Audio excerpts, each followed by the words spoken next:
बाहर निकाल देते हैं। उसके माँ बाप रोते रहते हैं लेकिन गांव वाले नहीं मानते।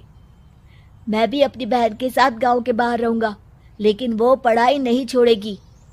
वहीं सरपंच के घर पर सलाहकार कहता है,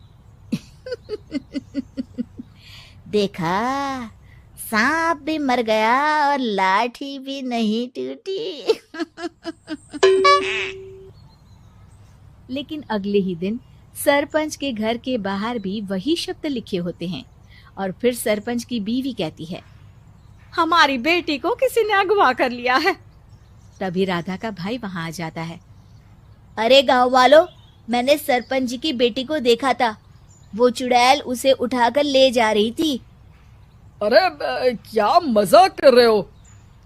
नहीं नहीं सरपंच जी, आप नहीं जानते। वो चुड़ैल अब आपकी बेटी में आ जाएगी, जैसे राधा के अंदर आ गई थी। तभी सरपंच की बेटी वैसी ही हालत में वहां आती है जैसे राधा आई थी। पापा, पता नहीं कैसे मैं गायब हो गई थी। चुड़ैल, इसके अंदर भी चुड़ैल का साया है, मारो इसे। अरे नहीं नहीं, इसे भी राधा के पास गांव के बाहर ही भेज दो। अरे चुप रहो, मेरी बेटी कहीं नहीं जाएगी और चुड़ैल वुड़ैल कुछ नहीं होता है। अरे कैसे बात कर रहे हो सरपंच जी? आप तो बोल रहे थे कि आपका फैसला भगवान का ज्ञान होता है, तो अपने पर बात आई तो अब आप ऐसे बोल रहे हैं। अरे ना ना ना, आपको अपनी बेटी को त्यागना ही होगा। अरे बुलाओ बाबा को।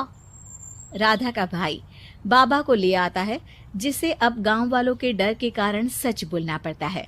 मैं कोई बाबा नहीं हूँ, मैं तो मोची था। ये सलाहकार महोदय ने मुझे कहा था एक्टिंग करने को। अब वो मुझे पैसे देने वाले हैं। अब मुझे माफ कर दो।